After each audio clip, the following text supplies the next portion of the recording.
current patrol.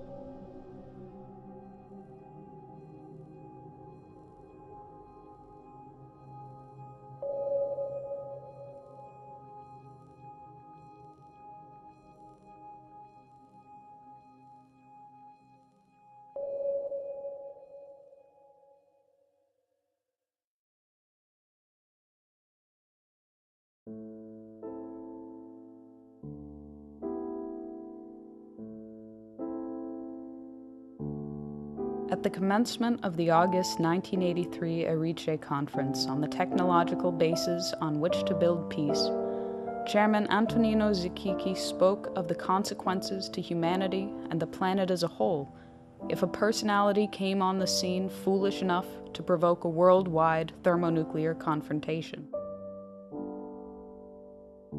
He warned that in history, fools have never been lacking.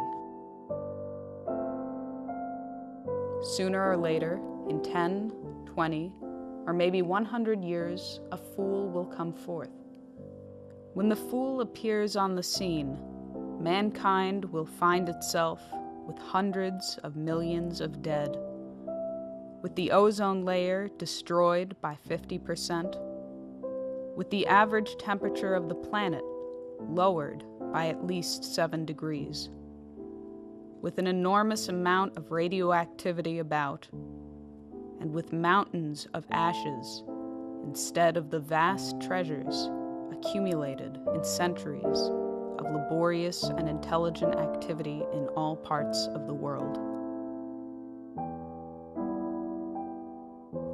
When dealing at the level of thermonuclear war, these decisions ultimately fall to the personalities of the heads of state involved.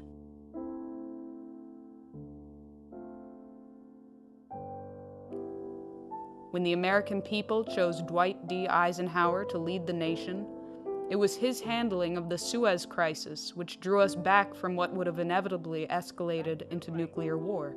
Is the language of atomic warfare.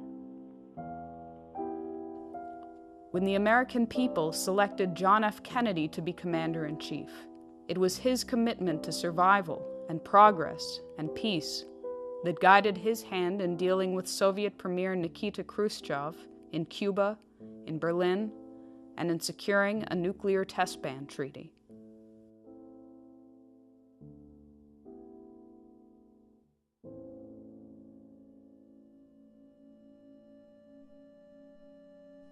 Today, the American people have chosen Barack Obama, who, at the earliest phase of his presidency, was already moving the apparatus into place that could and would trigger a worldwide nuclear holocaust. Obama, on his part, is clinically insane. His state of mind, as manifest, is that of a clinically insane person. And it's a clinical insanity of the Nero type. So therefore, he is in a mood and on a road toward his own self-annihilation, whether as a personality or even more drastic measures. That is coming. This man is a type who's capable of suicide. This may be the first clear suicide case in the U.S. presidency. He's in the direction of getting there. Whether he actually gets there, the fact remains he's now developing rapidly in that direction.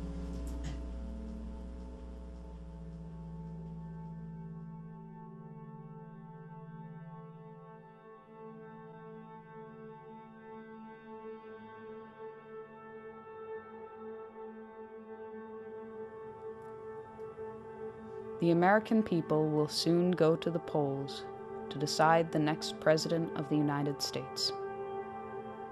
Recent estimates and reports indicate that the United States military, in particular the U.S. naval capability, will be at its peak deployment capacity in the coming months before elements are retired, phased out, or cut from the budget.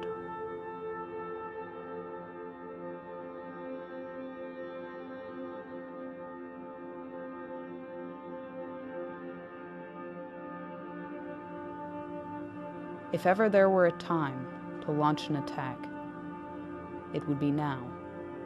in these coming months.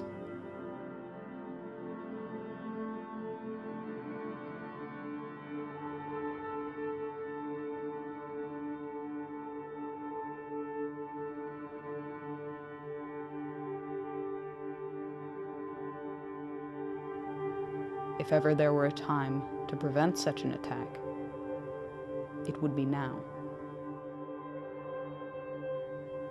before the consequences of the November 6 election.